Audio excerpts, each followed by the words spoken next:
estar comiendo aquí. La voz de Valeria atravesó el restaurante como un latigazo. Los cubiertos se detuvieron en el aire.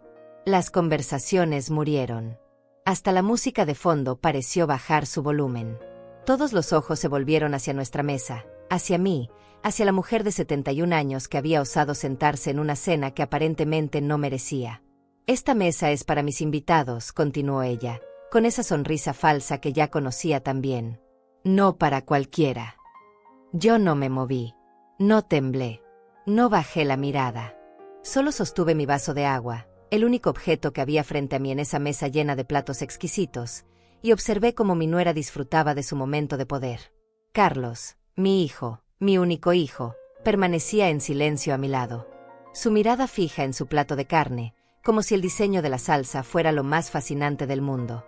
El mesero que había estado a punto de acercarse a mí se detuvo en seco. Miró a Valeria, luego me miró a mí, y finalmente retrocedió con la bandeja de pan que probablemente iba a ofrecerme. Qué considerado de su parte, pensé con ironía. Al menos él había tenido la intención. Valeria levantó su copa de vino, un tinto caro que brillaba bajo las luces del restaurante, y brindó con la mujer sentada frente a ella. Renata Vallejo, esposa de uno de los socios de negocios de Carlos. Una mujer que me había conocido años atrás, que había cenado en mi casa, que había comido de mi comida casera. Ahora me miraba con una mezcla de lástima y alivio, agradecida de no ser ella la humillada de la noche.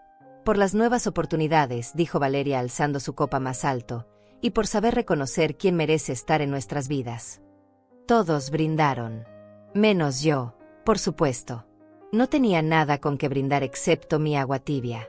Escuché el tintineo de las copas, el murmullo aprobatorio de los invitados, y sentí como el peso del silencio de Carlos se hacía más pesado a mi lado.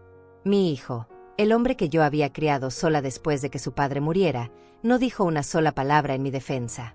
Pero ellos no lo sabían. No podían saberlo. Mientras Valeria saboreaba su momento de triunfo, mientras Carlos evitaba mi mirada como un cobarde, mientras los invitados fingían no sentirse incómodos por la anciana relegada al extremo de la mesa, yo pensaba en algo completamente diferente. Pensaba en la carpeta marrón que estaba escondida debajo de mi colchón. En las grabaciones de audio guardadas en un teléfono que ellos no sabían que yo tenía. En las conversaciones que había escuchado sin que ellos lo supieran. En los documentos que había fotografiado mientras ellos creían que yo dormía mi siesta de anciana inútil. Pensaba en César Olivares, el abogado que había sido vecino nuestro hacía 20 años, cuando Carlos apenas era un adolescente. El mismo César al que yo había dado de comer durante meses cuando él era un estudiante sin dinero. El mismo que ahora era uno de los abogados más respetados de la ciudad. El mismo que me había dicho por teléfono, apenas 3 días atrás: señora Inés, no se preocupe. Cuando llegue el momento, ellos van a desear nunca haberla subestimado. Así que me quedé sentada en mi silla, tomando sorbos pequeños de mi agua, mientras ellos devoraban sus langostas y sus cortes importados. Los observé reír, brindar, celebrar lo que ellos creían que era su victoria. Valeria pidió un postre de chocolate que costaba $40. Carlos asintió a todo lo que ella decía, como un perro entrenado. Los invitados comentaban sobre sus próximas vacaciones, sobre inversiones, sobre propiedades. Y yo solo pensaba, ellos no saben que yo ya lo tengo todo preparado. Nadie notó cuando alcé mi mano para pedir la cuenta. Nadie prestó atención cuando saqué mi propia cartera, esa vieja cartera de cuero que había sido de mi esposo. Nadie se dio cuenta cuando dejé sobre la mesa suficiente dinero para cubrir mi vaso de agua y una propina generosa para el mesero que había intentado ser amable. Me puse de pie despacio, con la dignidad que 71 años de vida me habían enseñado. Mi silla hizo un pequeño ruido contra el piso. Carlos levantó la vista por primera vez en toda la noche, sorprendido. Valeria dejó de hablar a media frase. Los invitados me miraron con curiosidad. Disculpen, dije con voz clara, firme, sin temblores ni lágrimas. Tengo que retirarme. Mañana tengo una reunión importante muy temprano. Valeria rió. Una risa corta, despectiva. ¿Una reunión? ¿Tú? Por favor, Inés, no seas ridícula. Yo sonreí. Una sonrisa pequeña, casi imperceptible, pero que sentí hasta los huesos. Sí, Valeria. Una reunión. Con mi abogado. Creo que tú y Carlos también deberían considerar buscar uno pronto. El silencio que siguió fue diferente al anterior. Este no era incómodo. Era helado. Valeria abrió la boca, pero no salió ningún sonido. Carlos se puso pálido, sus nudillos blancos alrededor del tenedor. Renata Vallejo dejó su copa a medio camino de sus labios. No esperé respuestas. No necesitaba ver sus caras de confusión convertirse en pánico. Todavía no. Eso vendría después. Tomé mi abrigo del respaldo de la silla, me lo coloqué con cuidado, y caminé hacia la salida del restaurante con la espalda recta y la cabeza en alto. Detrás de mí, escuché el murmullo comenzar. Las preguntas susurradas. La voz alterada de Valeria tratando de reír como si todo fuera una broma. La voz baja de Carlos preguntando qué había querido decir yo con eso. Pero yo seguí caminando. Crucé el restaurante sintiendo cada mirada clavada en mi espalda. Empujé la puerta de cristal y salí a la noche fresca. El aire entró en mis pulmones como una bocanada de libertad. Me detuve un momento en la acera, mirando las luces de la ciudad. Por primera vez en meses, sentí algo parecido a la paz. No era alegría todavía. No era victoria. Pero era el principio de algo. El principio del fin de ellos. El principio del comienzo de mi verdadera vida. Saqué mi teléfono del bolso y marqué un número que ya tenía memorizado. César, dije cuando contestó. Sí, soy yo. Ya pasó. Hice lo que dijiste. Planté la semilla. Ahora déjalos que se ahoguen en su propia paranoia. Escuché su risa suave del otro lado de la línea. Perfecto, señora Inés. Mañana nos vemos a las 9. Vamos a revisar cada documento. Cuando terminemos, esa casa va a estar tan protegida que ni siquiera van a poder tocar el timbre sin una orden judicial.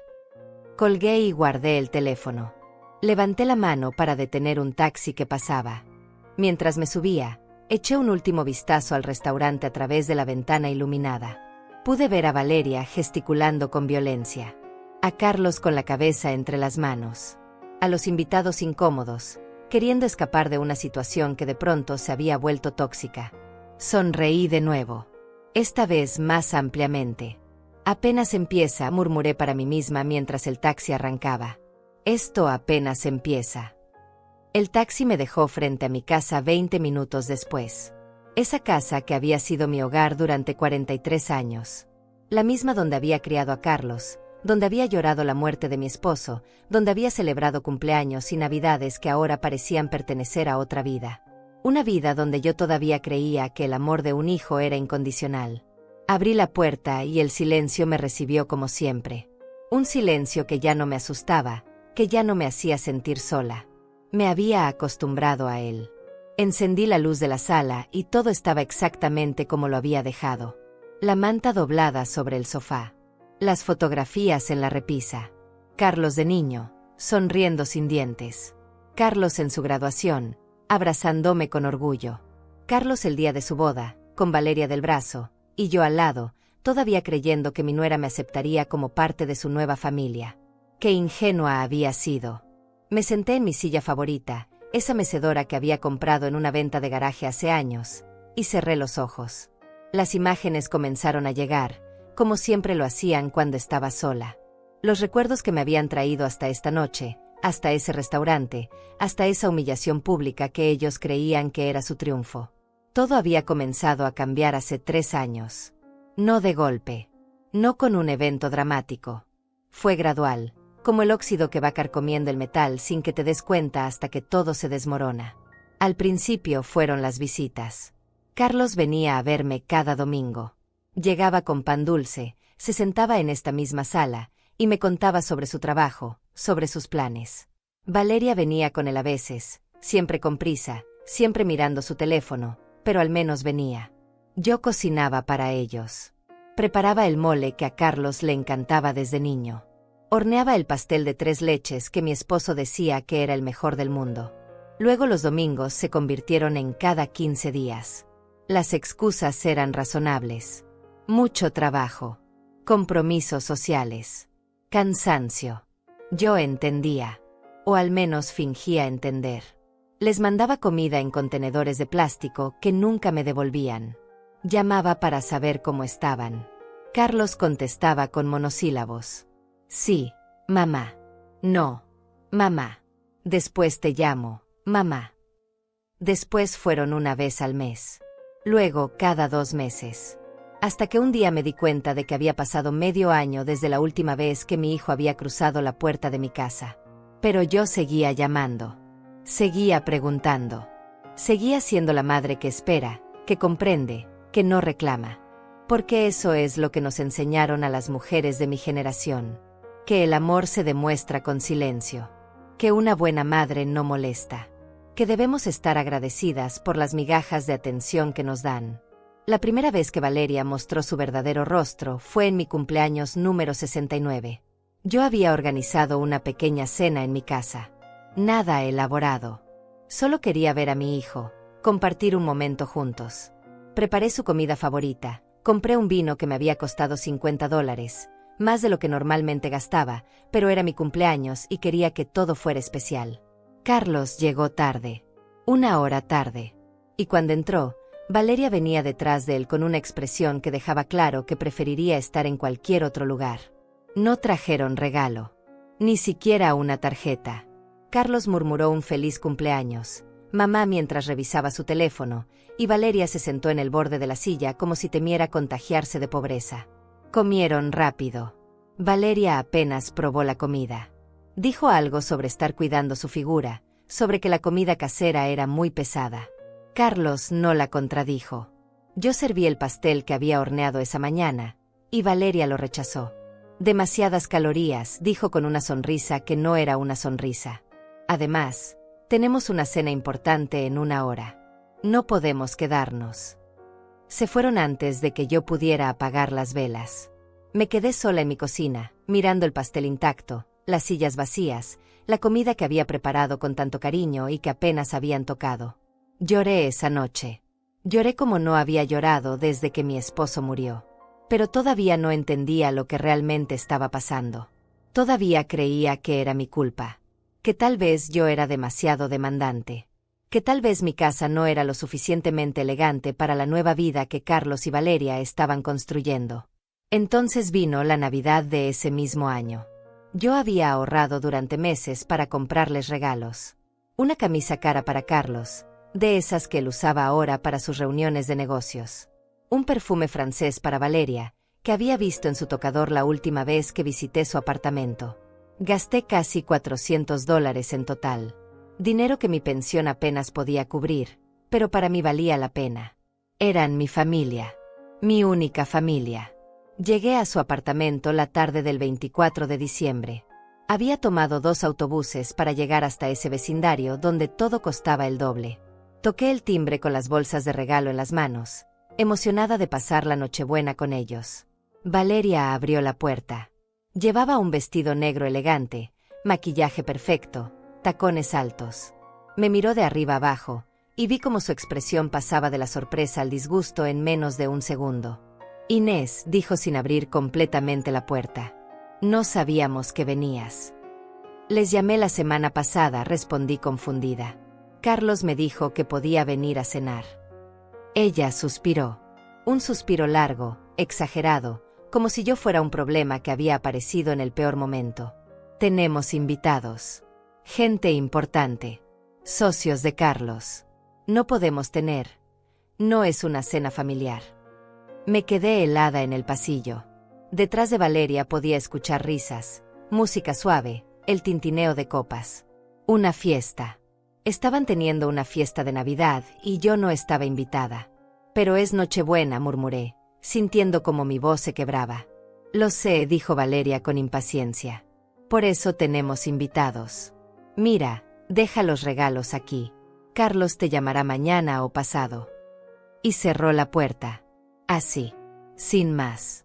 Me quedé parada en ese pasillo elegante, con mis bolsas de regalo en las manos, escuchando cómo la fiesta continuaba del otro lado. Escuché la voz de Carlos. Estaba riendo, contando alguna historia. No salió a buscarme. No abrió la puerta para explicar. Simplemente me dejó ahí. Dejé los regalos frente a la puerta y me fui. Pasé la Nochebuena sola en mi casa, comiendo pan dulce y viendo películas viejas en la televisión. El teléfono nunca sonó. Carlos no llamó al día siguiente. Ni al otro. Ni al otro. Fue en ese momento, sentada sola en mi sala el día de Año Nuevo, cuando algo dentro de mí comenzó a romperse. O tal vez no a romperse. Tal vez a despertar. Empecé a hacerme preguntas que antes no me atrevía a hacer. ¿Por qué mi hijo me trataba así? ¿Qué había hecho yo para merecer este desprecio? ¿O era que simplemente nunca le había importado y yo había sido demasiado ciega para verlo? Los meses siguientes fueron más de lo mismo. Llamadas sin respuesta. Mensajes ignorados. Excusas vagas cuando finalmente contestaba. Y luego vino el día que lo cambió todo. El día en que mis ojos se abrieron completamente y vi la verdad que había estado escondida frente a mí todo este tiempo. Fue un martes por la tarde. Yo había ido al banco a cobrar mi pensión. $1,200 al mes. No era mucho, pero con lo que había ahorrado durante años y la casa pagada, podía vivir con dignidad. Al salir del banco, caminando hacia la parada del autobús, los vi. Carlos y Valeria saliendo de una agencia de bienes raíces al otro lado de la calle. Me escondí detrás de un poste, sintiéndome ridícula pero incapaz de evitarlo. Los observé hablar con el agente. Valeria señalaba algo en unos papeles. Carlos asentía. Se veían emocionados. Felices. Más felices de lo que los había visto en años. Curiosa, crucé la calle cuando ellos se fueron. Entré a la agencia fingiendo interés en alguna propiedad. El agente, un hombre joven llamado Darío, me atendió amablemente. Le pregunté qué tipo de propiedades tenían disponibles. Él me mostró varios catálogos. Y entonces, tratando de sonar casual, le pregunté si había visto a la pareja que acababa de salir. Ah, sí, dijo él sonriendo. Están buscando una casa. Algo grande, de al menos $300,000. Dicen que pronto van a tener el enganche porque están por recibir una herencia. Una herencia. Las palabras me atravesaron como cristales. Yo todavía estaba viva. Yo todavía estaba aquí. ¿De qué herencia hablaban? Salí de esa agencia con las piernas temblando. Me senté en una banca del parque cercano, tratando de respirar, tratando de entender. Y entonces todo comenzó a tener sentido. Las visitas que cesaron. El desprecio. La frialdad. No era que ya no me amaran. Era que estaban esperando que yo muriera. Estaban esperando quedarse con mi casa, con mis ahorros, con todo lo que yo había construido durante toda una vida. Esa noche, en mi casa, no lloré. El llanto se había acabado. En su lugar, sentí algo nuevo. Algo frío y claro. Una determinación que no sabía que existía dentro de mí. Si mi hijo y su esposa estaban planeando mi final, yo iba a asegurarme de que el único final que presenciaran fuera el de sus propios planes. Pasé 3 días sin dormir después de esa conversación en la agencia de bienes raíces. 3 días dándole vueltas a las palabras de la gente. Una herencia. $300,000. Estaban contando con mi muerte como si fuera un negocio. Como si yo fuera una inversión que pronto daría frutos. La cuarta noche, Carlos me llamó. Fue extraño porque hacía semanas que no sabía nada de él. Su voz sonaba casual, demasiado casual. Mamá, ¿cómo estás? Bien, hijo, respondí, tratando de mantener mi voz normal. ¿Y tú? Bien, bien. Oye, Valeria y yo estábamos pensando. Hace mucho que no te vemos. ¿Qué te parece si vamos a visitarte este domingo? Mi corazón se aceleró. Algo no estaba bien. Después de meses de ignorarme, de repente querían verme. Claro, hijo. Los espero. Ese domingo llegaron puntuales. Eso también fue raro. Carlos nunca era puntual. Valeria llevaba una bolsa grande, de esas de diseñador que cuestan más que mi pensión de un mes. Entraron sonriendo, siendo amables, preguntando por mi salud con un interés que no había visto en años. Preparé café y les serví el pan que había comprado esa mañana. Nos sentamos en la sala, y durante 20 minutos todo fue normal. Demasiado normal. Hablaron del clima, de sus trabajos, de unos vecinos que yo no conocía. Y entonces Carlos se aclaró la garganta. Mamá, tenemos que hablar de algo importante. Sentí como mi estómago se apretaba. Dime. Es sobre la casa, dijo mirando alrededor. Esta casa es muy grande para ti sola. Y estás envejeciendo. ¿Qué pasa si te caes? ¿Qué pasa si tienes una emergencia y no hay nadie cerca para ayudarte? Valeria asintió con expresión preocupada, tan falsa que casi me da risa. Hemos estado investigando, Inés. Hay lugares maravillosos para personas de tu edad. Residencias donde tendrías compañía, cuidados médicos, actividades. ¿Asilos? Pregunté directamente. Carlos se movió incómodo. No les dicen así, mamá. Son comunidades para adultos mayores. Lugares muy dignos. Con tu pensión podrías pagar uno básico, continuó Valeria. Y si vendes la casa, podrías estar en uno mucho mejor. Uno con jardines, con enfermeras las 24 horas. Ahí estaba. El plan. Querían que yo vendiera mi casa. La casa que mi esposo y yo compramos después de años de ahorrar. La casa donde crié a mi hijo. La casa que era lo único que me quedaba. No quiero vender mi casa, dije con voz tranquila. Mamá, sé razonable. Carlos se inclinó hacia adelante. ¿Qué vas a hacer aquí sola? Esta casa necesita mantenimiento. El techo tiene goteras. Las tuberías son viejas. ¿De dónde vas a sacar dinero para reparaciones? Me las arreglaré. No seas terca, la voz de Valeria perdió un poco de su dulzura falsa. Piensa en lo que es mejor para ti. En una residencia estarías segura, cuidada. Aquí estás aislada, abandonada. La palabra abandonada salió de su boca con tanta facilidad. Como si ella no fuera parte de la razón por la que yo estaba sola. Como si ella no hubiera construido un muro entre mi hijo y yo. Necesito pensarlo, dije finalmente. Carlos suspiró frustrado. No hay mucho que pensar, mamá. Es sentido común. Se fueron media hora después, dejando folletos sobre residencias en mi mesa. Folletos que terminaron en la basura en cuanto cerré la puerta. Pero algo más quedó. Una certeza fría y dura. No solo estaban esperando mi muerte. Estaban tratando de acelerar mi salida de esta casa. De esta vida que yo había construido. Esa noche no pude dormir. Me quedé despierta en mi cama, mirando el techo, y entonces escuché algo. Un ruido que venía de afuera. Me levanté despacio, con el corazón golpeando mi pecho, y me acerqué a la ventana. Nada. La calle estaba vacía. Pero mientras regresaba a mi cama, noté algo extraño. Mi bolso estaba abierto. Yo siempre lo dejaba cerrado sobre la mesita de la entrada. Siempre. Fui hacia él con las manos temblando. Mi billetera seguía ahí. Mi identificación también. Pero algo faltaba. Las llaves de repuesto de mi casa. Las que guardaba en un compartimento interno del bolso. Habían desaparecido. Me senté en el sofá, procesando lo que esto significaba. Carlos y Valeria habían estado aquí. Ellos sabían dónde guardaba mi bolso. Uno de los dos había tomado esas llaves mientras yo estaba en la cocina preparando el café. Ahora tenían acceso a mi casa cuando quisieran. Al día siguiente contraté a un cerrajero. Le pedí que cambiara todas las cerraduras. Me costó $200 que no tenía planeado gastar, pero no me importó.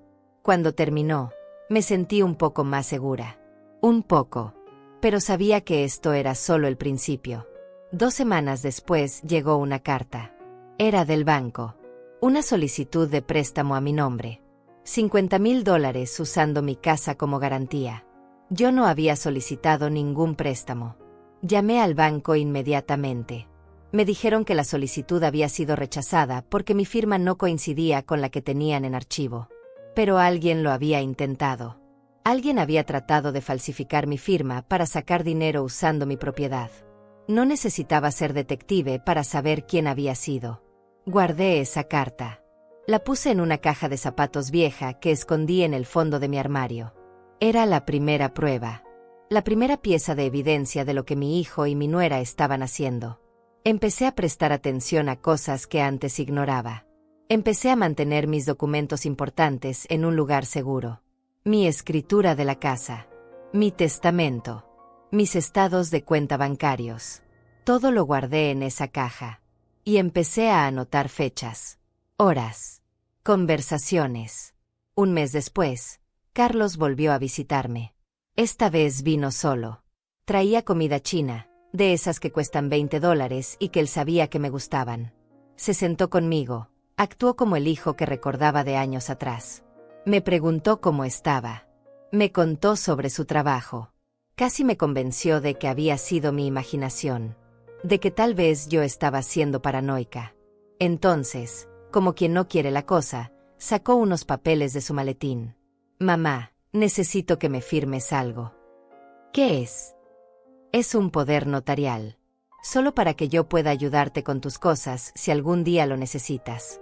Si tienes que ir al hospital, o si necesitas que alguien maneje tus finanzas por un tiempo. Tomé los papeles.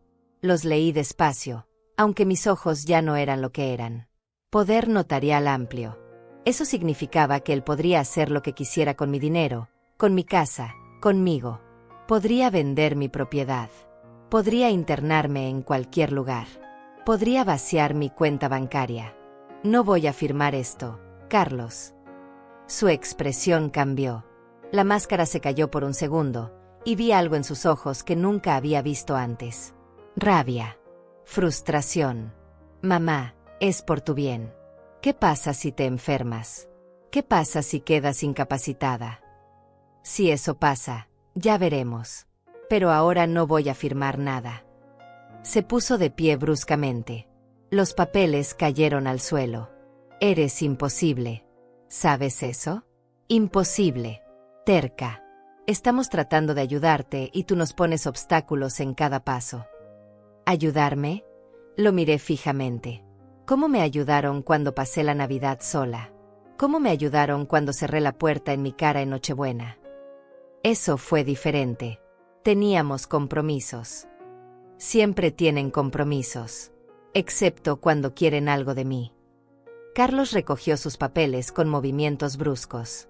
¿Sabes qué, mamá? Haz lo que quieras. Quédate aquí sola en esta casa vieja. Espera a que te pase algo y no haya nadie que te ayude. Pero no vengas llorando después. Se fue dando un portazo. Me quedé sentada en mi sala, temblando, pero no de miedo. De algo diferente. De determinación. Porque ahora lo sabía con certeza. Mi hijo no estaba preocupado por mi bienestar. Estaba preocupado por mi dinero. Esa noche hice algo que nunca había hecho. Busqué en Google cómo contratar a un investigador privado. No tenía idea de cuánto costaba. No sabía si mi pensión alcanzaría. Pero necesitaba saber exactamente qué estaban planeando. Necesitaba pruebas concretas. Porque si ellos iban a jugar sucio, yo tenía que estar preparada. Encontré varios anuncios. Elegí uno que parecía profesional, pero no demasiado caro. Una mujer llamada Elisa Lozano. Su página decía que se especializaba en casos de fraude familiar y abuso de ancianos. Perfecto. La llamé al día siguiente. Me temblaba la voz cuando expliqué mi situación. Ella escuchó en silencio, y cuando terminé, dijo algo que nunca olvidaré. Señora Pacheco, usted hizo bien en llamar. Lo que me describe es más común de lo que piensa. Y si sus sospechas son correctas, necesitamos actuar rápido antes de que ellos hagan algo irreversible. Acordamos reunirnos en una cafetería al día siguiente. Le llevé todos los documentos que había guardado. La carta del banco. Las fechas anotadas. Los folletos de las residencias. Todo. Elisa revisó cada papel con atención profesional. Cuando terminó, levantó la vista y me miró con una mezcla de compasión y determinación. Señora Pacheco, voy a ser honesta con usted. Lo que tenemos aquí son indicios claros de intento de fraude y posible abuso financiero. Necesito que me autorice a investigar a su hijo y a su nuera. Voy a necesitar seguirlos, documentar sus movimientos, ver con quién se reúnen. Va a costar $1,000 por adelantado, y luego 500 semanales. $1,000. Casi toda mi pensión de un mes. ¿Pero qué opción tenía? Hágalo, dije sin dudar. Necesito saber la verdad. Elisa Lozano comenzó su investigación el lunes siguiente. Yo seguí con mi vida normal, o al menos eso intentaba. Me levantaba temprano, preparaba mi café, regaba las plantas del patio, Miraba las noticias. Pero por dentro, cada fibra de mi ser estaba alerta. Esperando. Observando. Preparándome para lo que vendría. La primera semana, Elisa me llamó 3 veces para reportar lo que había encontrado. Carlos y Valeria habían visitado 4 agencias de bienes raíces diferentes. En todas preguntaban lo mismo: ¿cuánto podría valer una casa como la mía en el mercado actual? Las respuestas variaban entre $250,000 y $300,000. Mi casa. La casa que yo todavía habitaba. La casa que ellos ya estaban vendiendo en su mente. Hay más, dijo Elisa en la 4ª llamada. Lo seguí a un despacho de abogados. Uno especializado en herencias y testamentos. Estuvieron ahí casi 2 horas. ¿Pudiste averiguar qué discutieron? Tengo un contacto en ese despacho. Me debe un favor. Dame un día más. Al día siguiente, Elisa llegó a mi casa con una carpeta manila. Su expresión era seria cuando se sentó frente a mí en la mesa de la cocina. Señora Pacheco, lo que voy a decirle no es fácil de escuchar. Dime. Necesito saberlo. Abrió la carpeta y sacó varios papeles. Estuvieron consultando sobre cómo obtener la tutela legal de una persona mayor. Específicamente, preguntaron qué se necesita para declarar a alguien incapaz de manejar sus propios asuntos. Las palabras cayeron como piedras en mi estómago. ¿Incapaz? Sí. Preguntaron sobre el proceso legal. ¿Cuánto tiempo toma? ¿Qué tipo de evaluaciones médicas se necesitan? Y esto es lo peor. Preguntaron si un médico privado podría hacer esas evaluaciones. Uno que ellos eligieran. Me quedé en silencio, procesando. No solo querían mi casa. Querían declararme incapaz.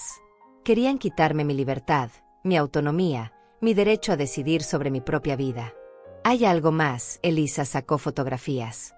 Lo seguí ayer por la tarde. Fueron a un lugar llamado Residencia Valle del Sol. Es un asilo. Uno de los más baratos de la ciudad. Miré las fotografías. Carlos y Valeria entrando al edificio. Un edificio gris, triste, con pintura descascarada y rejas en las ventanas.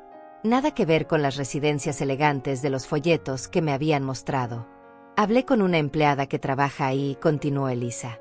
Me dijo que una pareja joven vino a preguntar por los costos. El lugar cuesta $1,000 al mes. Básico. Sin lujos. Les dijeron que aceptan personas con pensiones que puedan pagar directamente a la residencia. Mi pensión. $1,200 al mes. Si me internaban ahí, ellos controlarían los $200 restantes. Y tendrían mi casa para vender. Yo estaría encerrada, controlada, despojada de todo. ¿Cuánto necesitas para seguir investigando? Pregunté con voz firme. Señora Pacheco, ya tengo suficiente para que usted tome medidas legales. No. Necesito más. Necesito que esto sea tan sólido que no pueda negarlo. Que no puedan escapar. Sigue investigando. El tiempo que sea necesario. Elisa me miró con respeto. Como usted diga. Pero le recomiendo que también tome medidas preventivas. Proteja sus bienes. Hable con un abogado. Ya lo hice. Bueno, voy a hacerlo. Esa tarde llamé a César Olivares. No hablaba con él desde hacía años, pero recordaba que su madre me había dado su número cuando nos encontramos en el mercado meses atrás. Me había dicho, si algún día necesitas ayuda legal, mi César está aquí en la ciudad. Es buen abogado.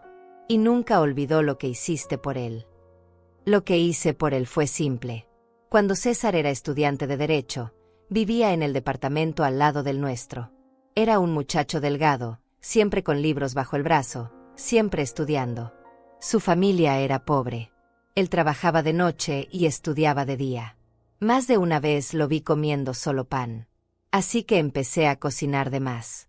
Cada vez que hacía pollo, guardaba un plato para él. Cuando horneaba, le llevaba algo. No era caridad. Era simplemente ser humano. Señora Inés, su voz sonó sorprendida cuando le expliqué quién era. Claro que la recuerdo. ¿Cómo está? Necesito tu ayuda, César. Necesito un abogado. Y necesito que sea alguien en quien pueda confiar. Dígame dónde y cuándo. Estaré ahí. Nos reunimos 2 días después en su oficina. Era un lugar modesto pero profesional. César había crecido. Ya no era el muchacho flaco que comía mi comida. Era un hombre de 40 y tantos años, con traje formal y una mirada inteligente. Pero cuando me vio entrar, se puso de pie y me abrazó como si fuera su propia madre. Señora Inés, cuénteme todo. Le conté. Cada detalle. La agencia de bienes raíces. Las llaves robadas. El intento de préstamo falso. Los papeles del poder notarial. La visita al despacho de herencias.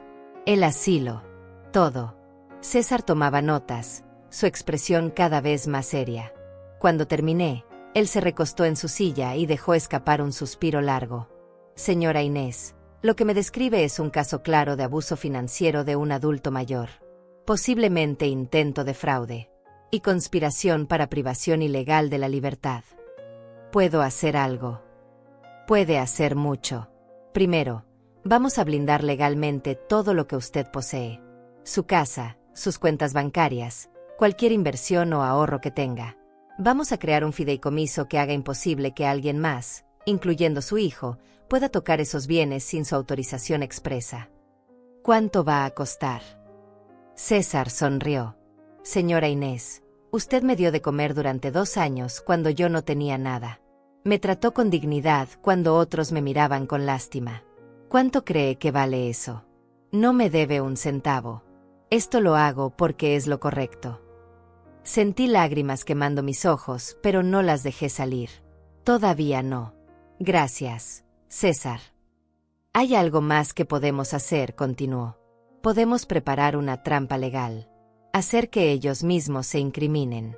Pero para eso, usted va a tener que ser muy valiente. Va a tener que enfrentarlos. Va a tener que grabar conversaciones, conseguir que admitan sus planes.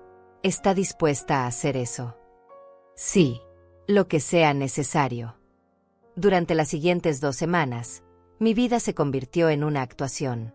César me enseñó a usar una grabadora pequeña que cabía en el bolsillo de mi chaqueta. Me enseñó qué preguntas hacer, cómo guiar una conversación para que la otra persona revelara información sin darse cuenta. Practiqué frente al espejo. Practiqué mi expresión de anciana confundida. Mi voz temblorosa. Mi aparente fragilidad. Si ellos me veían como una vieja débil e ingenua, yo usaría esa percepción en su contra. La primera prueba fue cuando Carlos vino a visitarme un miércoles por la tarde. Llegó solo otra vez. Yo tenía la grabadora en el bolsillo de mi delantal. Mi corazón latía tan fuerte que temí que él pudiera escucharlo. Hola, mamá. Traje tu revista favorita, dijo dejando una revista de crucigramas en la mesa. Gracias, hijo. Qué amable de tu parte. Preparé té. Nos sentamos. Hablamos de tonterías durante 10 minutos. Entonces, como si fuera algo que acabara de recordar, dije, Carlos, he estado pensando en lo que dijiste sobre la casa. Vi cómo sus ojos se iluminaban. Sí. Es que tienes razón. Es muy grande para mí sola. Y las reparaciones, no sé si pueda seguir pagándolas. Exactamente, mamá. Me alegra que estés siendo razonable. Pero tengo miedo, dije con voz suave, vulnerable. Si vendo la casa, ¿dónde voy a vivir? Ya te lo dijimos. En una residencia. Un lugar donde estés cuidada. Como esa que me mostraste en las fotos. Valle del Sol. Carlos se puso tenso por un segundo. ¿Cómo sabes de ese lugar? Vi el folleto que dejaste la última vez. Es un buen lugar. Es adecuado. Tiene lo que necesitas. ¿Y cuánto cuesta? Eso no te preocupes. Tu pensión lo cubrirá. ¿Y el dinero de la casa? ¿Dónde quedará? Aquí vino la parte importante. César me había dicho que prestara atención a cómo respondería. Bueno, mamá, lo lógico es que yo lo maneje por ti. Para que no te preocupes por esas cosas. Para que puedas estar tranquila en la residencia sin estrés de pagos o papeles. ¿Y si necesito algo? ¿Y si quiero salir de ahí? Carlos se aclaró la garganta. Las residencias tienen reglas. Mamá, no puedes salir cuando quieras. Es por seguridad. pero puedes recibir visitas. ¿Me visitarías? Hubo una pausa larga. Demasiado larga. Claro, mamá. Cuando podamos. Cuando podamos. No cuando quiera. Cuando podamos. La verdad estaba ahí, flotando entre nosotros como humo venenoso. Déjame pensarlo un poco más, dije finalmente. La frustración en su rostro fue obvia. Mamá, no hay mucho que pensar. Entre más esperes, más complicado será todo. Lo sé, hijo. Solo dame unos días más. Cuando se fue, apagué la grabadora y la escuché completa. Cada palabra estaba ahí. Su plan. Su intención. Su frialdad. César tenía razón. Ellos mismos se estaban cavando su propia tumba. Esa noche no dormí. No por miedo. Por algo diferente. Por primera vez en meses, tal vez en años, sentí algo parecido al poder. Yo no era la víctima. No más. Yo era la cazadora. Y mi presa no tenía idea de lo que se le venía encima. Llamé a Elisa. Necesito que intensifiques la vigilancia. Quiero saber cada movimiento que hagan. Cada reunión. Cada llamada si es posible. Eso va a costar más. No me importa. Usa todo mi ahorro si es necesario. Esto tiene que ser perfecto. Porque yo estaba construyendo algo. No solo una defensa. Una trampa. Una red tan apretada que cuando finalmente cayeran en ella, no habría forma de escapar.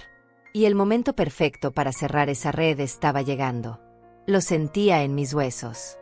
En la forma en que Carlos presionaba cada vez más. En la desesperación que empezaba a filtrarse en las acciones de Valeria. Ellos creían que yo era la presa débil. Pronto descubrirían que la anciana a la que habían subestimado tenía dientes. Y estaba lista para morder. Elisa me llamó un viernes por la mañana. Su voz sonaba diferente. Urgente. Señora Pacheco, necesito que venga a mi oficina. Ahora. Tengo algo que debe ver. Tomé un taxi. No quería perder tiempo esperando el autobús. Cuando llegué, Elisa tenía su computadora abierta y varios documentos esparcidos sobre el escritorio. Siéntese, dijo señalando la silla frente a ella. Esto es grave. Me mostró fotografías. Carlos y Valeria entrando a un edificio que reconocí inmediatamente. El hospital municipal. Luego más fotos. Saliendo con un hombre de bata blanca. Un doctor. Este es el doctor Isaías Cedillo, explicó Elisa. Un psiquiatra. Tiene un consultorio privado, pero también trabaja en el hospital. Y tiene una reputación interesante. ¿Qué tipo de reputación? Del tipo que cobra extra por diagnósticos convenientes. Entiendo lo que digo. Sentí un escalofrío recorrer mi espalda. Me quieren declarar loca. No solo eso. Mire esto. Elisa sacó más papeles. Conseguí copias de correos electrónicos entre Valeria y este doctor. Fueron descuidados. Usaron el wifi del hospital y mi contacto en sistemas pudo acceder. Aquí dice textualmente, necesitamos evaluación psiquiátrica que demuestre demencia senil avanzada.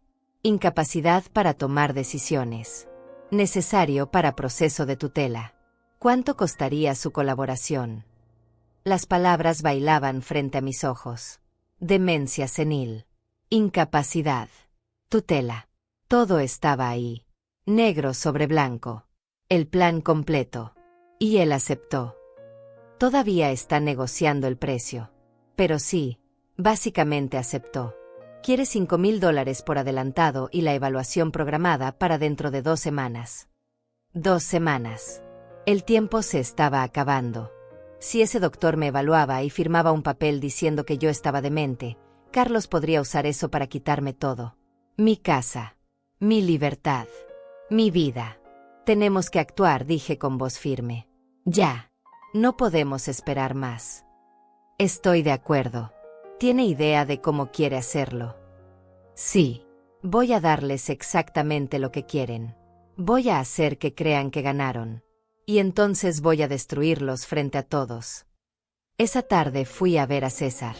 Le mostré todo lo que Elisa había descubierto. Él revisó cada documento con atención de abogado. Cuando terminó, Silbó bajo. Señora Inés, esto es suficiente para procesar a su hijo por fraude, conspiración e intento de privación ilegal de la libertad. A ese doctor le pueden quitar la licencia. Y a Valeria la pueden acusar como cómplice. No quiero solo procesos legales, César. Quiero justicia real. Quiero que pierdan todo como ellos querían que yo perdiera todo. César sonrió. Una sonrisa que me recordó al muchacho inteligente que había sido. Entonces vamos a hacer esto bien. Vamos a planear cada detalle. Y necesito que me prometa algo.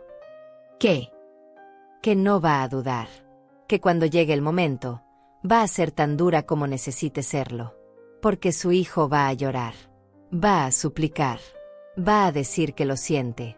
Y usted tiene que mantenerse firme. Lo miré a los ojos. Mi hijo dejó de existir el día que decidió verme como un obstáculo en lugar de como su madre. El hombre que voy a enfrentar es un extraño que resulta tener mi sangre. No voy a dudar. Bien. Entonces aquí está lo que vamos a hacer. César sacó un calendario. Marcó una fecha. 3 semanas en el futuro. Este día va a ser el cumpleaños número 72 de usted. Vamos a organizar una cena. Una celebración. Va a invitar a Carlos, a Valeria y a cualquier otro familiar que considere necesario. Les va a decir que tiene un anuncio importante que hacer. ¿Qué tipo de anuncio? Les va a decir que finalmente tomó una decisión sobre la casa, que va a firmar todos los papeles necesarios, que está lista para mudarse a la residencia. Eso los va a hacer venir. Los va a hacer sentir seguros, confiados. Y entonces les vamos a dar el espectáculo de sus vidas. Pero antes de eso, necesitamos preparar algunas cosas. Primero, vamos a transferir legalmente su casa a un fideicomiso irrevocable. Eso significa que aunque usted quisiera, no podría venderla o regalarla sin la aprobación de los administradores del fideicomiso. Y esos administradores vamos a ser yo y otra abogada de mi despacho. Y mis cuentas bancarias. Lo mismo. Todo protegido. Segundo, vamos a hacer copias certificadas de todas las pruebas. Los correos. Las grabaciones. Las fotografías. Todo. Y vamos a presentar una denuncia preventiva en la fiscalía. No para que actúen todavía, sino para que quede registro de que usted reportó esto antes de que ellos pudieran hacer su movimiento. ¿Y el doctor? El que querían que me evaluara. César sonrió más ampliamente. Ya hablé con el colegio de médicos. Tienen un departamento de ética. Les pasé la información. Están muy interesados. Muy interesados. Ese doctor no va a poder hacerle nada. Y probablemente pierda su licencia antes de que termine el mes. Me recosté en la silla, sintiendo como todo empezaba a tomar forma. Un plan. Sólido. Completo. Infalible. ¿Y en la cena? ¿Qué va a pasar exactamente? Va a ser simple. Usted va a empezar diciendo que tiene algo importante que anunciar. Los va a hacer sufrir un poco. Va a hablar sobre lo difícil que ha sido esta decisión. Y justo cuando ellos piensen que ganaron, cuando estén sonriendo y brindando, usted va a soltar la verdad. Todas las pruebas. Todo lo que sabemos. Frente a testigos. Testigos. Sí. Vamos a invitar a algunas personas clave.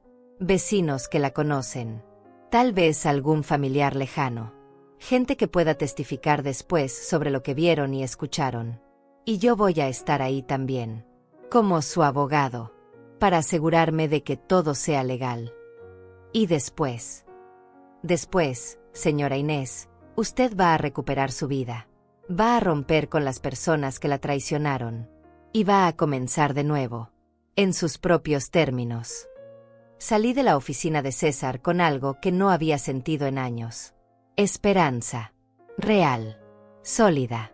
Por primera vez desde que todo esto comenzó, sentí que no solo iba a sobrevivir. Iba a ganar. Los días siguientes los pasé preparando. Llamé a Carlos y le dije exactamente lo que César me había indicado. Que había tomado una decisión. Que quería celebrar mi cumpleaños con una cena especial. Que tenía algo importante que anunciar. Carlos casi no podía contener su emoción. Claro, mamá. Por supuesto. ¿Dónde quieres que sea? ¿En un restaurante? No. Aquí. En mi casa.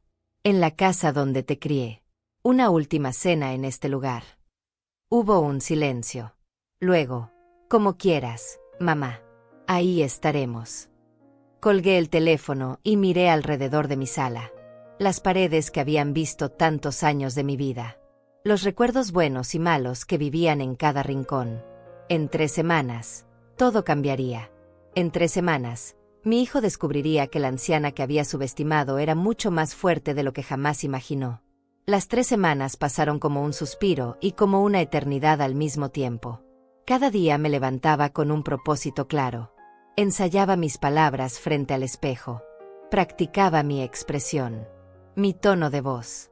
César tenía razón. Esto tenía que ser perfecto. La mañana de mi cumpleaños amaneció clara y fría. Me levanté temprano y comencé a limpiar la casa. Cada rincón. Cada superficie. Quería que todo estuviera impecable. No por ellos. Por mí. Esta casa era mi testimonio. Mi fortaleza. Y esa noche sería el escenario de mi victoria. A las 2 de la tarde llegó César con 2 personas más. Una mujer de unos 50 años con expresión seria y un maletín de cuero. Esta es Samara Vallejo, mi socia. Ella va a estar presente como testigo legal de todo lo que ocurra esta noche. La otra persona era un hombre joven con una cámara discreta. Este es Luis. Va a documentar todo. Audio y video. Va a estar en la habitación contigua, pero sus equipos captarán cada palabra. ¿Es legal grabar sin que ellos lo sepan?, pregunté. En su propia casa, con su consentimiento, documentando lo que podría ser confesión de delitos en su contra. Completamente legal, respondió Samara con voz profesional. Pasamos la tarde preparando. Luis instaló pequeños micrófonos en lugares estratégicos de la sala y el comedor. Cámaras del tamaño de un botón escondidas entre los adornos de la repisa. Todo invisible para un ojo no entrenado. A las 6 en punto comenzaron a llegar los invitados. Primero llegó Renata Vallejo, mi vecina de hace años. La había invitado diciéndole que quería celebrar rodeada de gente que realmente me conocía. Ella trajo flores y un abrazo sincero. Luego llegó don Darío, el señor que tenía la tienda de abarrotes en la esquina. Un hombre de 75 años que me conocía desde que me mudé a este barrio. Señora Inés, es un honor estar aquí, dijo con su voz ronca. Eran 6 personas en total, además de Carlos y Valeria que aún no llegaban. Suficientes testigos. Suficiente audiencia para lo que estaba por venir. César se movía discretamente por la casa, verificando que todo estuviera en orden. Samara se sentó en un rincón de la sala, observando todo con ojos de abogada. Luis había desaparecido en la habitación del fondo, desde donde controlaría todo el equipo de grabación. A las 7 en punto sonó el timbre. Mi corazón se aceleró, pero mantuve mi expresión calmada. Abrí la puerta y ahí estaban. Carlos con un traje gris que probablemente costaba más que mi pensión de 2 meses. Valeria con un vestido rojo ajustado y tacones tan altos que me pregunté cómo podía caminar con ellos. «Feliz cumpleaños, mamá», dijo Carlos dándome un beso rápido en la mejilla. Su voz sonaba alegre. Demasiado alegre. Como si ya estuviera celebrando su victoria. Valeria me entregó una caja envuelta. «Un detalle para ti, Inés». La tomé sin abrirla. Sabía que lo que fuera que hubiera adentro no tenía valor real. Era solo parte de su actuación. Entraron a la sala y su expresión cambió ligeramente al ver a las otras personas. «No sabía que habría más invitados», dijo Carlos con una sonrisa forzada. «Quise celebrar con gente que ha sido importante en mi vida», respondí con voz suave. «Renata, don Darío, algunos amigos del barrio. Espero que no les moleste». «Claro que no», mintió Valeria, aunque sus ojos decían lo contrario. Ella había esperado una cena íntima donde pudieran manipularme sin testigos. Nos sentamos todos alrededor de la mesa del comedor. Había preparado comida sencilla pero abundante. Pollo asado, arroz, ensalada, pan casero. Nada lujoso, pero hecho con mis propias manos. Tal vez la última comida que haría para mi hijo. Durante la cena, La conversación fue superficial. El clima. Las noticias. Renata contó historias del barrio. Don Darío habló sobre cómo había cambiado la ciudad en los últimos años. Carlos y Valeria sonreían y asentían, pero yo podía ver la impaciencia en sus ojos. Querían llegar al momento del anuncio. Querían escuchar las palabras que los harían ricos. Después del plato principal, me puse de pie. El silencio cayó sobre la mesa. Todos los ojos se volvieron hacia mí. Quiero agradecerles a todos por estar aquí esta noche, comencé con voz clara. Cumplir 72 años es un privilegio que no todos tienen. He vivido una vida larga. He visto cosas buenas y cosas malas. He amado. He perdido. He aprendido. Carlos se inclinó hacia adelante en su silla. Valeria tenía las manos entrelazadas sobre la mesa, sus nudillos blancos de la tensión. Como algunos de ustedes saben, he estado pensando mucho sobre mi futuro, sobre esta casa, sobre lo que viene para mí en los años que me quedan. Vi cómo Valeria le daba un codazo discreto a Carlos. Él asintió casi imperceptiblemente. Y después de mucha reflexión, he tomado una decisión importante. El silencio era tan denso que podía escuchar mi propio corazón latiendo. Carlos y Valeria estaban al borde de sus asientos. Renata me miraba con preocupación. Don Darío tenía el ceño fruncido. He decidido, continué, dejando que cada palabra cayera como una gota de agua en un estanque silencioso, que esta casa se queda conmigo, que mis ahorros se quedan conmigo, que mi vida se queda conmigo. La confusión apareció en el rostro de Carlos. ¿Qué? Pero mamá, dijiste que tenías un anuncio importante. Dijiste que habías tomado una decisión. Y así fue. La decisión de no dejarme manipular nunca más. Valeria rió nerviosa.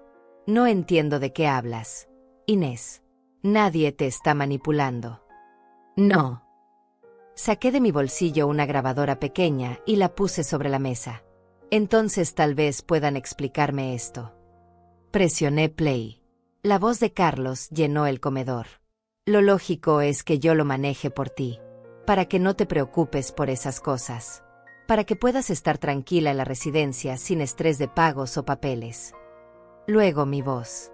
¿Y si necesito algo? ¿Y si quiero salir de ahí? Y otra vez Carlos. Las residencias tienen reglas. Mamá, no puedes salir cuando quieras. El color desapareció del rostro de mi hijo. Valeria abrió la boca, pero no salió ningún sonido. Eso no es todo, dije con voz más fuerte ahora. César se puso de pie y se acercó a mi lado. Samara abrió su maletín y comenzó a sacar documentos. Señora y señores presentes, dijo César con voz profesional. Mi nombre es César Olivares y soy el abogado de la señora Inés Pacheco. Lo que están a punto de presenciar es la exposición de un intento de fraude y abuso financiero contra una adulta mayor. Todo lo que se diga aquí está siendo grabado con el consentimiento de la dueña de esta propiedad y será usado como evidencia legal. Carlos se puso de pie bruscamente. Esto es absurdo. Mamá, ¿qué es esto? ¿Qué está pasando? Lo que está pasando, Carlos, es que descubrí todo. Cada mentira, cada plan, cada traición. Samara comenzó a pasar documentos sobre la mesa. Fotografías de Carlos y Valeria entrando a las agencias de bienes raíces. Copias de los correos electrónicos con el doctor Cedillo. Registros de su visita al asilo Valle del Sol. El intento de solicitud de préstamo fraudulento. Todo. Esto no puede ser real, murmuró Valeria, tomando uno de los papeles con manos temblorosas. Esto es invasión de privacidad. Esto es evidencia, corrigió Samara fríamente. Evidencia de conspiración para cometer fraude. Evidencia de intento de privación ilegal de libertad. Evidencia de abuso financiero de adulto mayor. ¿Quieren que siga? Renata ahogó un grito. Don Darío negaba con la cabeza, incrédulo. Los otros invitados miraban a Carlos y Valeria con expresiones que iban de la sorpresa al disgusto. Carlos, dije, y mi voz sonó diferente incluso para mí misma. Más dura. Más fría. Durante 71 años fui tu madre. Te di todo. Mi tiempo. Mi amor. Mi vida entera. Y tú decidiste que yo era solo un obstáculo entre tú y un poco de dinero. Mamá, No es así. No es lo que parece. ¿No? Entonces dime, hijo. Dime que no planeabas declararme demente. Dime que no hablaste con un doctor corrupto para que firmara papeles falsos. Dime que no estabas buscando un asilo barato donde encerrarme mientras vendías mi casa. Él abrió la boca. La cerró. Abrió otra vez. Pero no salieron palabras. Solo silencio. El silencio de un hombre atrapado en su propia mentira. Valeria se puso de pie. Vámonos, Carlos. No tenemos que escuchar esto. Siéntate. La voz de César fue como un látigo. Todavía no hemos terminado. Valeria se quedó de pie, temblando de rabia. Carlos seguía sentado, pálido como la muerte, mirando los documentos esparcidos sobre la mesa como si fueran serpientes venenosas. Siéntate, Valeria, repetí yo esta vez. Mi voz no admitía discusión. Esto apenas comienza. Ella se dejó caer en la silla con un ruido seco. Sus ojos oscuros me lanzaban dagas invisibles, pero ya no me importaba. El tiempo de tener miedo había terminado. César asintió hacia la habitación del fondo. Luis salió con una laptop y un pequeño proyector. En segundos, la pared blanca de mi comedor se convirtió en una pantalla. Lo que van a ver ahora, explicó César, es material recopilado durante las últimas 6 semanas por una investigadora privada contratada por la señora Pacheco. La primera imagen apareció. Carlos y Valeria entrando a la agencia de bienes raíces en la calle Morelos. La fecha y hora aparecían en la esquina inferior. Luis había editado el video para mostrar solo lo esencial. Aquí podemos verlos consultando sobre el valor de mercado de esta propiedad, narró César como si estuviera en una sala de juicios. Una propiedad que no les pertenece. Una propiedad habitada por una persona que aún está viva y en pleno uso de sus facultades. El video cambió. Ahora era el despacho del abogado especializado en herencias. La cámara los había captado entrando y saliendo. La timestamp mostraba que habían estado dentro 2 horas y cuarto. En esta visita, continuó César, consultaron sobre los procedimientos para obtener tutela legal de un adulto mayor. Específicamente preguntaron qué se necesitaba para declarar a alguien incapaz de manejar sus propios asuntos. Eso no es delito, intervino Valeria con voz chillona. Solo estábamos informándonos, preparándonos para el futuro.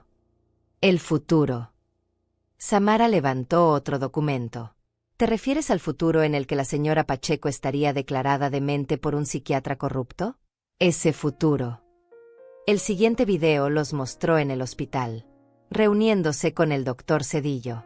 La cámara los había capturado en el estacionamiento después, cuando pensaban que nadie los veía. Carlos le pasaba un sobre a Valeria. Ella contaba dinero. Billetes verdes. Dólares. Ese sobre contenía $2,000, dijo César. Un adelanto para el doctor Cedillo. El pago completo sería de $5,000 una vez que firmara la evaluación psiquiátrica falsa. Mentira, gritó Carlos poniéndose de pie otra vez. Esto es un montaje. Esas imágenes pueden ser de cualquier cosa. Luis presionó otra tecla. Ahora la pantalla mostró texto. Correos electrónicos. Con fecha. Con remitente y destinatario claramente visibles. El email de Valeria.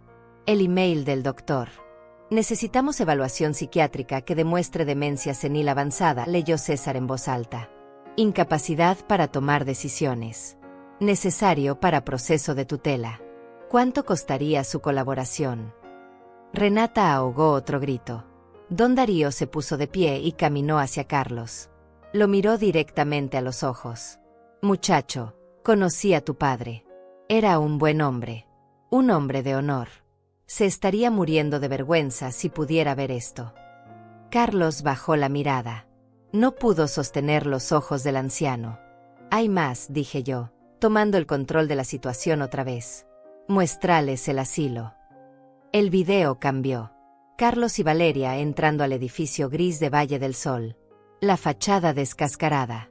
Las rejas en las ventanas. El letrero desteñido. No era la residencia elegante de los folletos que me habían mostrado. Era un depósito de ancianos olvidados. Este lugar cuesta $1,000 al mes, expliqué mirando directamente a mi hijo. Justo lo que cubre mi pensión. $1,200. menos 1000 para el asilo, 200 para ustedes. Y mi casa valuada entre 250 y 300.000 dólares.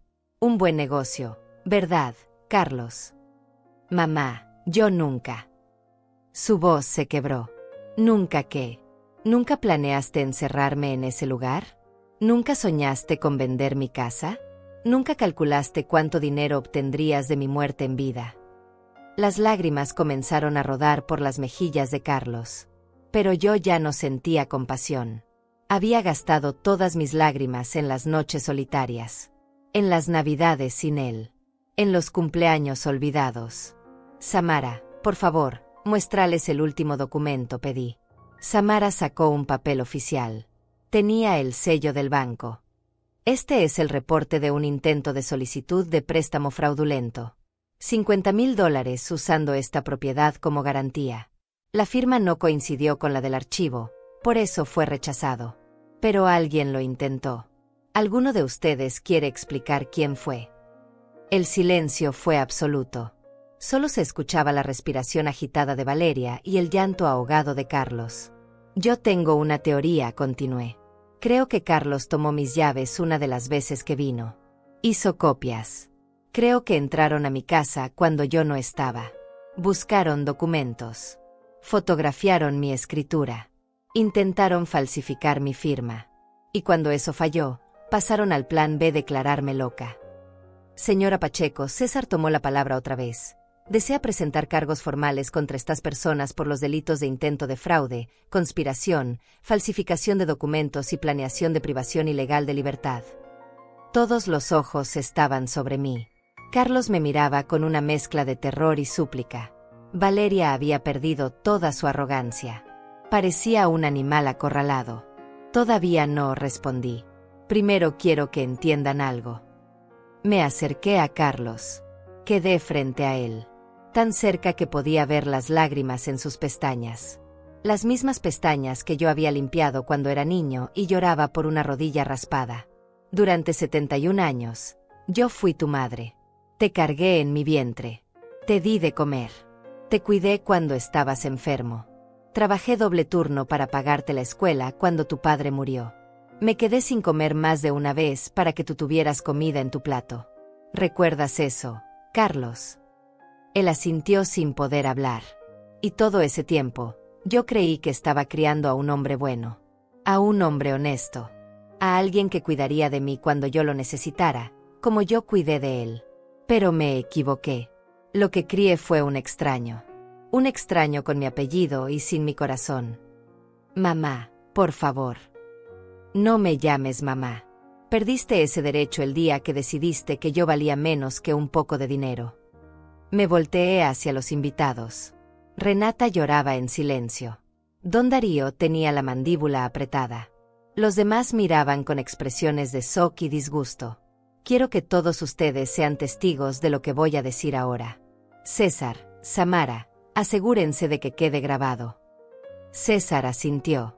Luis ajustó la cámara desde la otra habitación. Carlos Pacheco, dije con voz firme y clara, desde este momento dejas de ser mi hijo. Te desheredo completamente.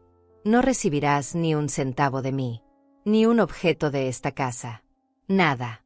Valeria Olivares, eres cómplice de todo lo que él planeó. Los dos están muertos para mí. No puedes hacer eso, gritó Valeria poniéndose de pie otra vez. La ley te obliga a dejarle algo. Somos familia. Samara sonrió fríamente. En realidad, la señora Pacheco puede disponer de sus bienes como desee. Y ya lo hizo. Todo está en un fideicomiso irrevocable. Firmado. Certificado. Legal. Ustedes no tienen ningún derecho sobre nada. Además, agregó César, dado el material que tenemos, podrían enfrentar cargos criminales. Eso depende de lo que la señora Pacheco decida. Pero les sugiero que consigan un buen abogado. Uno mejor que el que consultaron para robarle a una anciana. Carlos cayó de rodillas frente a mí. Literalmente de rodillas. Con las manos juntas como si rezara. Mamá, por favor. Fue un error. Todo fue un error. Yo te quiero. Eres mi madre. No puedes hacer esto. Lo miré desde arriba. Ese hombre de 40 y tantos años llorando a mis pies. Y no sentí nada. Ni amor. Ni odio. Ni siquiera lástima. Solo un vacío donde antes había estado mi corazón de madre. Levántate, ordené. Ya no tienes que actuar. Ambos sabemos la verdad. Él se levantó tambaleante. Valeria lo tomó del brazo, más para sostenerse ella que para sostenerlo a él. Tienen 5 minutos para salir de mi casa, dije mirando el reloj en la pared. Si no lo hacen, César llamará a la policía y entregaremos todas las pruebas esta misma noche. ¿Entendieron? Esto no se va a quedar así, amenazó Valeria encontrando algo de su voz otra vez. Vamos a pelear. Vamos a demandarte. Vamos a... ¿Van a qué? La interrumpí. ¿Van a contratar abogados con qué dinero? ¿Van a comprar su casa de $300,000 con qué enganche? ¿Van a hacer qué exactamente? No tuvieron respuesta, porque finalmente entendieron. Habían perdido. Completamente. Totalmente. Sin posibilidad de recuperación. Carlos caminó hacia la puerta como un zombi. Valeria lo siguió. Antes de salir, mi hijo se volteó una última vez. Mamá. Vete, dije sin emoción. Y no vuelvas nunca. La puerta se cerró detrás de ellos. El silencio que siguió fue profundo.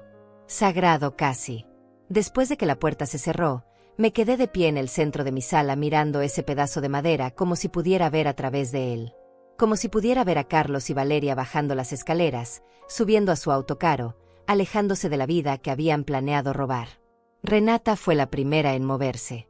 Se acercó y me abrazó sin decir palabra. Sentí sus lágrimas mojando mi hombro. Don Darío se acercó también y puso su mano áspera sobre mi brazo.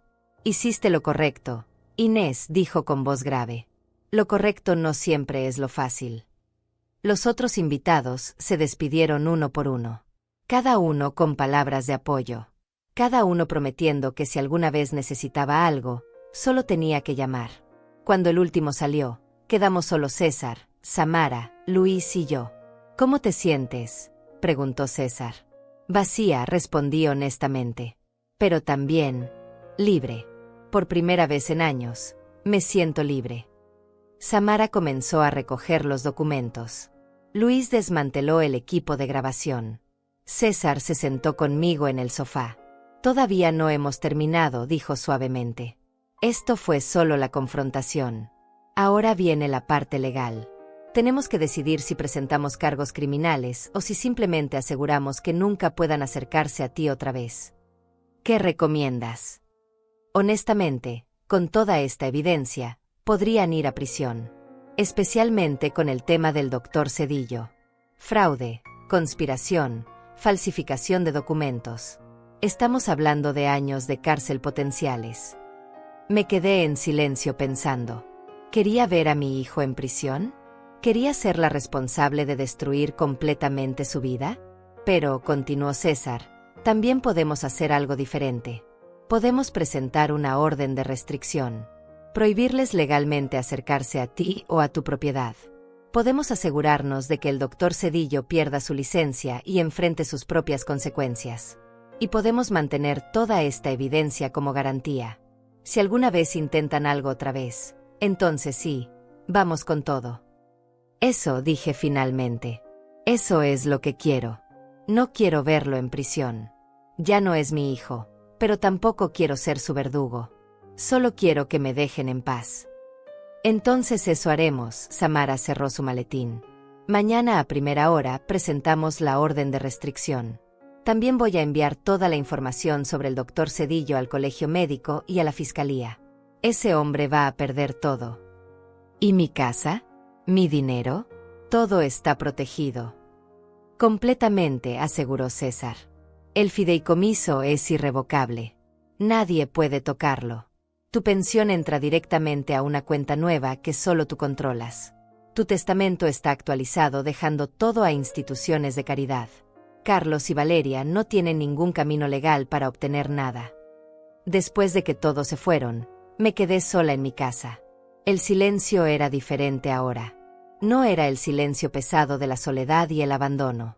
Era el silencio de la paz. del final de una batalla. Caminé por cada habitación apagando luces. En la cocina, recogí los platos de la cena. La comida que había preparado para lo que pensé que sería mi última cena con mi hijo. Guardé las sobras en el refrigerador. Mañana las llevaría a don Darío. Él sabría apreciarlas. Esa noche dormí profundamente por primera vez en meses. Sin pesadillas. Sin despertarme cada hora preguntándome qué estarían planeando. Sin ese peso constante en el pecho. Los días siguientes fueron un torbellino de actividad legal. César y Samara presentaron todos los documentos necesarios. La orden de restricción fue aprobada en 48 horas. Carlos y Valeria tenían prohibido acercarse a menos de 100 metros de mí o de mi propiedad. Si lo hacían, irían directamente a prisión. El doctor Cedillo fue citado por el colegio médico. Cuando se enfrentó a la evidencia de los correos electrónicos y las fotografías, no tuvo defensa. Le suspendieron la licencia de inmediato. Escuché después que también enfrentaba cargos criminales. Su carrera estaba terminada. Una semana después del enfrentamiento, César me llamó. Inés, Carlos contrató un abogado. Quieren negociar. ¿Negociar qué? No tienen nada que negociar. Quieren que retires la orden de restricción. Dicen que Carlos quiere disculparse apropiadamente, que quiere intentar reconstruir la relación. Reí. Una risa amarga. Diles que no. Diles que la orden de restricción se mantiene. Diles que no quiero sus disculpas. No quiero nada de ellos. ¿Estás segura? Completamente segura. Pero las llamadas no se detuvieron ahí. Carlos consiguió mi nuevo número de alguna manera. Me llamó llorando. Dejó mensajes de voz suplicando, diciendo que lo sentía, que había sido débil, que Valeria lo había manipulado. Todas las excusas que alguien puede dar cuando finalmente enfrenta las consecuencias de sus acciones. Bloqueé el número. Cambié mi número otra vez. Le di el nuevo solo a las personas en las que confiaba. Un mes después, Renata me contó que había visto a Carlos y Valeria. Estaban vendiendo cosas. Su auto caro. Ropa de diseñador. Joyas. Aparentemente habían gastado más dinero del que tenían anticipando mi dinero. Ahora estaban endeudados. Desesperados. ¿Cómo te hace sentir eso?, preguntó Renata. Nada, respondí honestamente. No siento nada. Y era verdad. El amor que había sentido por mi hijo se había extinguido como una vela sin oxígeno. No lo odiaba. Simplemente ya no existía para mí. 2 meses después del enfrentamiento, estaba en el mercado comprando verduras cuando vi a Valeria. Estaba en el pasillo opuesto. Se veía diferente. Sin maquillaje. Con ropa simple. El cabello sin arreglar. Nuestros ojos se encontraron por un segundo. Vi miedo en su mirada. Miedo de que yo gritara. De que causara una escena. De que la humillara públicamente como ella me había humillado a mí. Pero no hice nada de eso. Simplemente aparté la mirada y seguí con mis compras. Ella no valía ni un segundo más de mi atención. En el tercer mes, César me visitó con noticias. Carlos y Valeria se están divorciando. No me sorprende. El plan era el dinero. Sin dinero, no hay razón para estar juntos. Hay algo más. Carlos vendió el apartamento donde vivían. Aparentemente se va a mudar a otra ciudad. Dice que quiere empezar de nuevo lejos de aquí. Bien por él, dije sin emoción. Espero que su nueva vida sea mejor que la que intentó construir sobre mis cenizas. César me miró con algo parecido a la admiración. Eres la mujer más fuerte que conozco, Inés. No soy fuerte, César. Solo soy una mujer que se cansó de ser débil. Pero había algo más que necesitaba hacer. Una última pieza que necesitaba cerrar. Llamé a Elisa Lozano, la investigadora. Elisa, necesito un último favor. Dime. Necesito que averigües sobre Residencia Valle del Sol. Ese asilo donde querían encerrarme. Quiero saber cómo tratan a los ancianos ahí. Una semana después, Elisa llegó con un reporte que me heló la sangre. Valle del Sol tenía múltiples quejas por maltrato. Ancianos desnutridos. Falta de atención médica. Condiciones insalubres. El lugar estaba bajo investigación, pero seguía funcionando por tecnicismos legales. ¿Cuántos ancianos hay ahí?, pregunté. 22 actualmente. ¿Y cuánto costaría moverlos a un lugar mejor? Elisa me miró confundida. ¿Qué? Tengo ahorros. $60,000 que guardé durante toda mi vida. Pensaba dejárselos a Carlos. Pero ahora ese dinero no tiene destino. ¿Cuánto costaría pagar por el traslado de esos ancianos a una residencia digna? Al menos por 6 meses mientras encuentran algo mejor. Elisa hizo cálculos. Probablemente unos $50,000. Tal vez un poco más. Hazlo. Usa mi dinero. Sácalos de ahí. Que al menos algo bueno salga de todo esto. Y así fue como 22 ancianos que iban a ser mis compañeros de encierro terminaron siendo rescatados. Como el dinero que Carlos codiciaba terminó salvando vidas en lugar de destruir la mía. Cuando todo estuvo hecho, cuando los ancianos fueron trasladados y la investigación sobre Valle del Sol se intensificó hasta que finalmente cerraron el lugar, me senté en mi patio una tarde soleada con una taza de té. Miré mi casa, mi jardín, mi vida. Todo seguía siendo mío. No porque hubiera peleado con violencia, no porque hubiera gritado o amenazado, sino porque había usado la única arma que realmente importa, la verdad. La verdad fría, dura, documentada, innegable. La verdad que no necesita gritos porque habla por sí misma. Han pasado 6 meses desde aquella noche.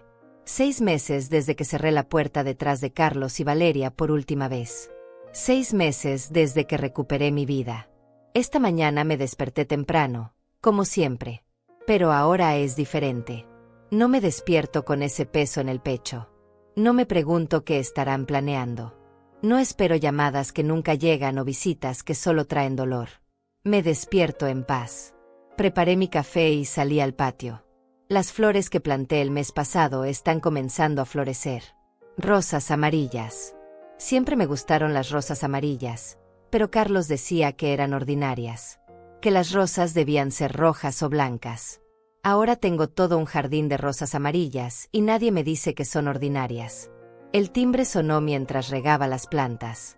Era Renata con una canasta de pan dulce recién horneado. Pensé que podríamos desayunar juntas, dijo sonriendo. Me encantaría. Nos sentamos en la cocina, la misma donde había servido tantas comidas a un hijo que nunca las apreció. Pero ahora esa cocina tiene nuevos recuerdos. Desayunos con Renata. Almuerzos con don Darío. Cenas con las señoras del grupo de tejido al que me uní el mes pasado. ¿Supiste?, preguntó Renata untando mantequilla en su pan. Carlos se fue de la ciudad. Alguien lo vio subiendo a un autobús con 2 maletas. Eso era todo lo que le quedaba. Lo sé, respondí. César me lo contó. ¿Y cómo te sientes? Me tomé mi tiempo para responder. Bebí un sorbo de café.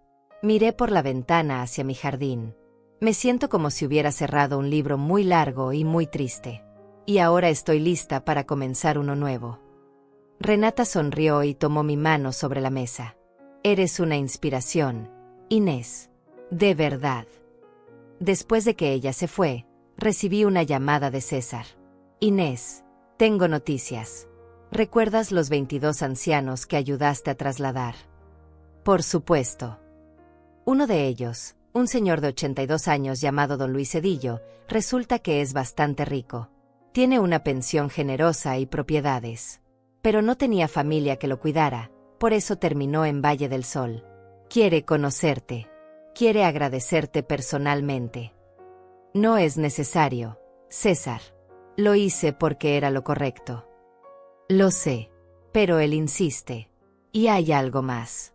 Él y otros 5 ancianos del grupo están juntando dinero para crear una fundación.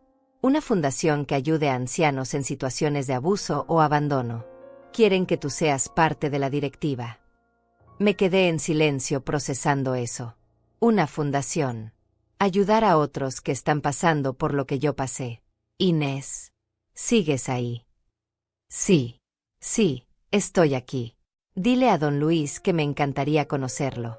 Y que sí, que cuenten conmigo para la fundación. Cuando colgué, Me quedé sentada en mi sala mirando alrededor. Esta casa que Carlos quería venderme por debajo. Esta casa que para ellos era solo una transacción de $300,000. Esta casa era mi vida. Mi historia. Y ahora también sería el comienzo de algo más grande.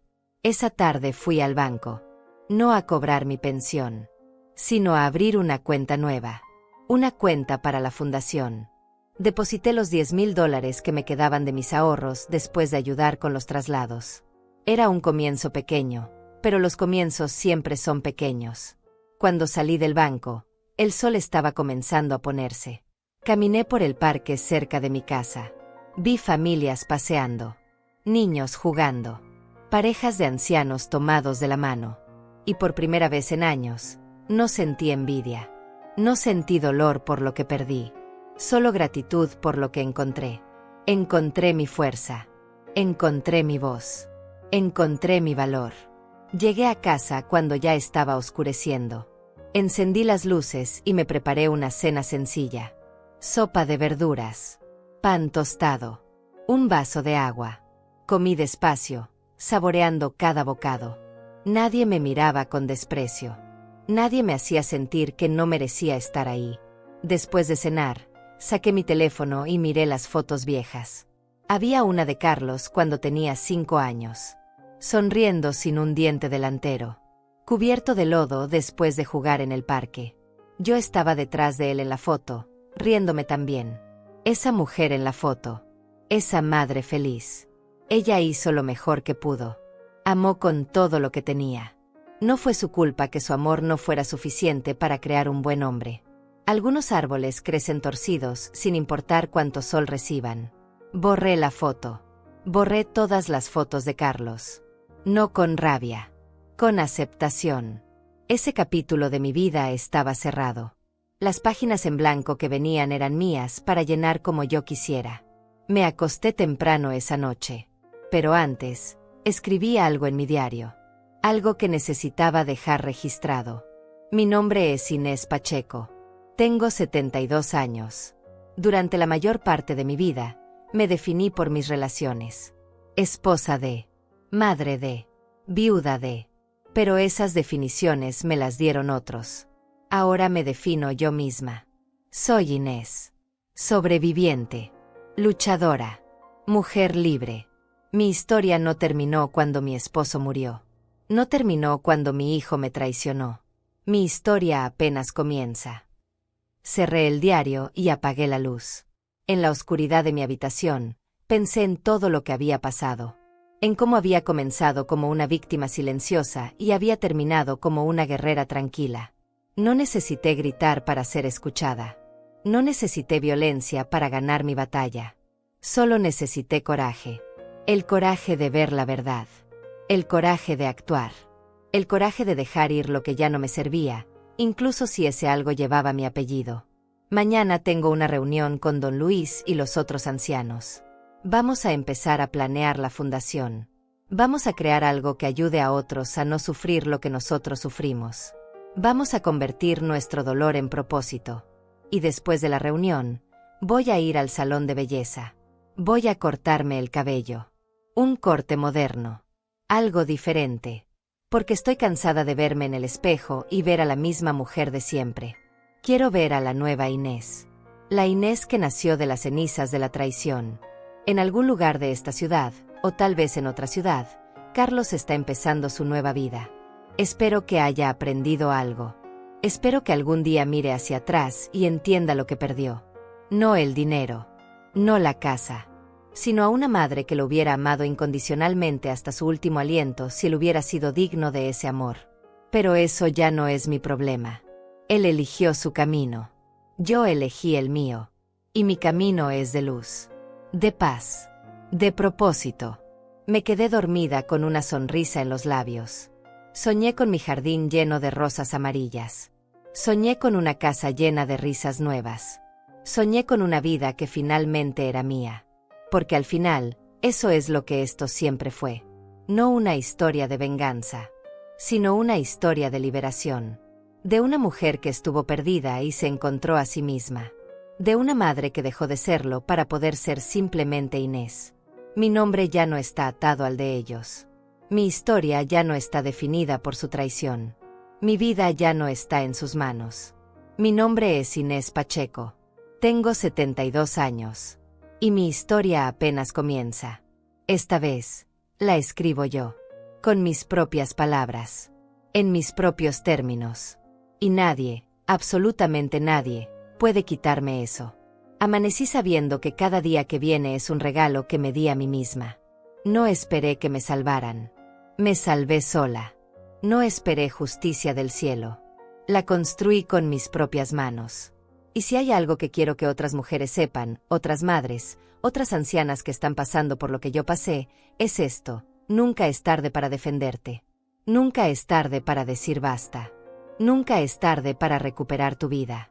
El amor de madre es poderoso. Pero el amor propio es más poderoso todavía. Y yo finalmente aprendí a amarme más de lo que amaba la idea de ser madre. Esa lección me costó 71 años aprenderla. Pero ahora que la sé, nada ni nadie me la puede quitar. Mi nombre ya no es el suyo. Mi